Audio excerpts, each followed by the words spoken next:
Se a maldade está no mundo é justamente após a desobediência do primeiro casal perante o Criador, que os criou e os deixou livre, preparou um lugar maravilhoso para habitarem e deixou que administrassem o lugar.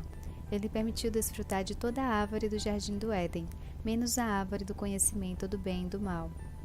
Daí surge uma possível pergunta para esse acontecimento. Então, por que Deus colocou essa árvore lá? Pela questão de, ao terem sido criados, foi concedido para os humanos a liberdade de escolha. Ao colocar a árvore do conhecimento, seria como se Deus dissesse: tudo de melhor tenho dado a vocês, porém ao fazerem o que lhes aviso que não é bom, estarão longe de mim, pois não concordo com o pecado, e vocês, ao atraírem este, colhem da consequência do mesmo, ou seja, podem perder tudo isso, inclusive a vida. O Senhor Deus colocou o homem no jardim do Éden para cuidar dele e cultivá-lo. E o Senhor Deus ordenou ao homem: coma livremente de qualquer árvore do jardim, mas não coma da árvore do conhecimento do bem e do mal, porque no dia em que dela comer, certamente você morrerá. Fomos criados para vivermos em plenitude na presença de Deus. Fora dele não há vida, e sim morte. Não há verdade, e sim a falta dela. Não há liberdade, mas sim escravidão. E enquanto não conhecermos verdadeiramente Cristo, o Filho de Deus, através da sua palavra, que por amor se entregou em nosso lugar para morrer a nossa morte, pois somos pecadores, e chegarmos a Ele de fato arrependidos de todos os nossos erros, reconhecendo a nossa situação, então Ele nos perdoa e restaura o nosso relacionamento com Deus. Pois, da mesma forma como em Adão todos morrem, em Cristo todos serão vivificados. 1 Coríntios, capítulo 15, versículo 22. Quando, porém, o que é corruptível se revestir de incorruptibilidade e o que é mortal de imortalidade, então se cumprirá a palavra que está escrita: a morte foi destruída pela vitória. Onde está a morte a sua vitória? Onde está a morte o seu aguilhão? O aguilhão da morte é o pecado, e a força do pecado é a lei. Mas graças a Deus que nos dá a vitória por meio de nosso Senhor Jesus Cristo. 1 Coríntios, capítulo 15, versículos 54 ao 57. O Filho do Homem veio para salvar o que se havia perdido. Mateus 18, versículo 11.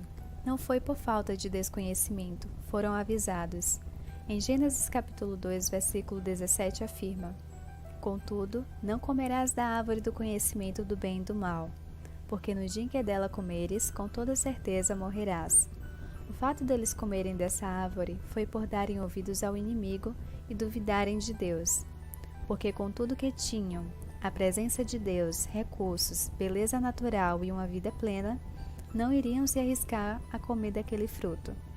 Mas, como isso aconteceu? Em Gênesis capítulo 3, versículo do 1 ao 6 diz: ora, a serpente era mais astuta que todas as alimárias do campo que o Senhor Deus tinha feito. E esta disse à mulher: é assim que Deus disse: não comereis de toda a árvore do jardim? E disse a mulher à serpente: do fruto das árvores do jardim comeremos, mas do fruto da árvore que está no meio do jardim, disse Deus: não comereis dele, nem nele tocareis, para que não morrais.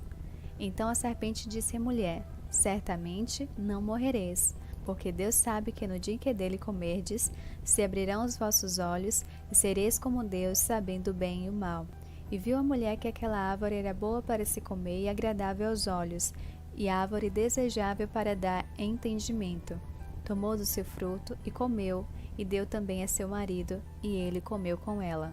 Perceba que primeiro a serpente queria saber do que a mulher sabe sobre o que Deus havia dito, e Eva responde exatamente como ele lhes falou. Porém, em seguida veio uma afirmação contraditória, mentirosa, ao que disse o Criador que lhes deu vida, dizendo: certamente não morrereis. Após ainda lhe fala: e sereis como Deus, sabendo o bem e o mal. Sobre o inimigo: estiveste no Éden, jardim de Deus.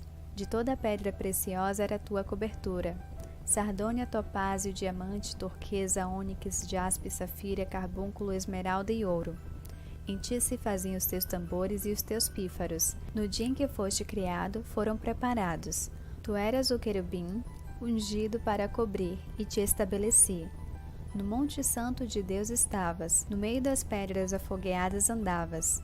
Você era inculpável em seus caminhos desde o dia em que foi criado, até que se achou maldade em você. Elevou-se o teu coração por causa da tua formosura. Corrompeste a tua sabedoria por causa do teu resplendor. Por terra te lancei, diante dos reis te pus, para que olhem para ti. Em Lucas 10, versículo 18 afirma: E ele respondeu: Eu vi Satanás caindo do céu como um relâmpago. Em 2 Coríntios, capítulo 11, versículo 14, afirma: Isso não é de admirar, pois o próprio Satanás se disfarça de anjo de luz. Em Apocalipse 12, versículos do 7 ao 9, afirma: Houve então uma guerra nos céus. Miguel e seus anjos lutaram contra o dragão, e o dragão e os seus anjos revidaram, mas estes não foram suficientemente fortes, e assim perderam seu lugar nos céus. O grande dragão foi lançado fora. Ele é a antiga serpente chamada Diabo ou Satanás, que engana o mundo todo. Ele e os seus anjos foram lançados à terra. Por Deus criar os seres humanos à sua imagem e semelhança, o inimigo tenta apartar eles de Deus para os destruir. É isso que o inimigo faz. O ladrão não vem senão a roubar, matar e a destruir. Eu vim para que tenham vida e a tenham com abundância. João 10, versículo 10. Esta passagem fala sobre uma parábola contada por Jesus, no qual o ladrão se refere ao inimigo. Eles tinham tudo, vida, bênçãos e um lugar maravilhoso, mas ao dar ouvidos a uma outra voz que não é a de Deus, o inimigo mentiu e lhes apresentou o desejo de ser como o próprio Deus, dando a entender que eles podiam ser melhores, porém sem Deus, por eles mesmos, fazendo-os pensar que as criaturas podem superar o Criador. Depois de comerem o fruto, não morreram imediatamente. Porém, passou a haver um limite de tempo para a existência de cada pessoa. A morte de fato passou a fazer parte da vida dos humanos, não apenas física, mas também espiritual. Em Romanos capítulo 6, versículo 23, afirma: Porque o salário do pecado é a morte, mas o dom gratuito de Deus é a vida eterna por Cristo Jesus nosso Senhor. Também sofrimentos passaram a existir, como castigo pela desobediência e por dar abertura para o pecado, do qual causou a quebra da comunhão que tinham com Deus, obtendo assim um jugo de escravidão. Vejamos: porque o pecado, tomando ocasião pelo mandamento, me enganou e por ele me matou. Sabemos que a lei é espiritual. Eu, contudo, não sou, pois fui vendido como escravo ao pecado. Pois não faço o bem que quero, mas o mal que não quero, esse pratico. Ora, se eu faço o que não quero, já não faço eu, mas o pecado que habita em mim. Acho então esta lei em mim, que mesmo querendo eu fazer o bem, o mal está comigo. A questão do mal. A Bíblia nos revela: E ele disse-lhe: Por que me chamas bom? Não há bom senão um só, que é Deus. Se queres, porém, entrar na vida, guarda os mandamentos. Mateus capítulo 19, versículo 17. Sendo Deus em sua totalidade bom, como o mal existe, já que todas as coisas foram criadas por ele?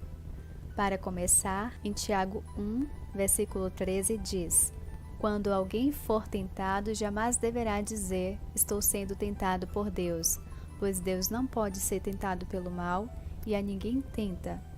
Se o mal não está em Deus, como pode existir? A partir do entendimento de que se algo não é bom é porque é ruim, entende-se que, se nos é dada uma liberdade de escolha, compreende-se que toda escolha tem dois lados.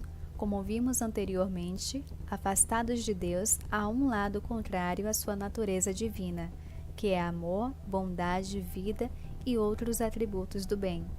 Logo, se essa liberdade de escolher nos condiciona ou a estar conectado com a natureza divina que é boa, ou uma natureza fora dele em que não existe o bem.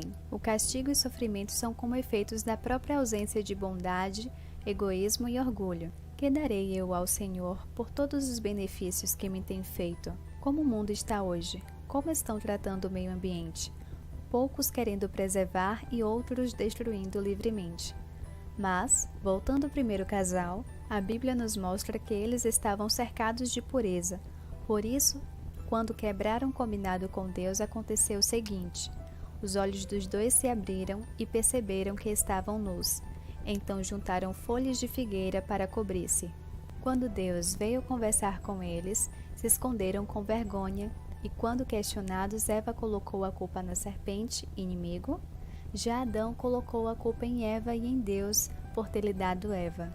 Ou seja, não trouxeram a responsabilidade do erro para eles. Ouvindo o homem e sua mulher os passos do Senhor Deus, que andava pelo jardim quando soprava a brisa do dia, esconderam-se da presença do Senhor Deus entre as árvores do jardim. Mas o Senhor Deus chamou o homem, perguntando: Onde está você? E ele respondeu: Ouvi teus passos no jardim e fiquei com medo, porque estava nu. Por isso me escondi. E Deus perguntou: Quem lhe disse que você estava nu? Você comeu do fruto da árvore da qual lhe proibi comer? Disse o homem: Foi a mulher que me deste por companheira que me deu do fruto da árvore e eu comi. O Senhor Deus perguntou então à mulher: Que foi que você fez? Respondeu a mulher: A serpente me enganou e eu comi. Com isso, o pecado, que significa a desobediência à vontade de Deus, entrou no mundo e com isso a morte. Porque o salário do pecado é a morte, mas o dom gratuito de Deus é a vida eterna por Cristo Jesus nosso Senhor. E por isso todos os habitantes ficaram destituídos da glória de Deus. Porque todos pecaram e destituídos estão da glória de Deus.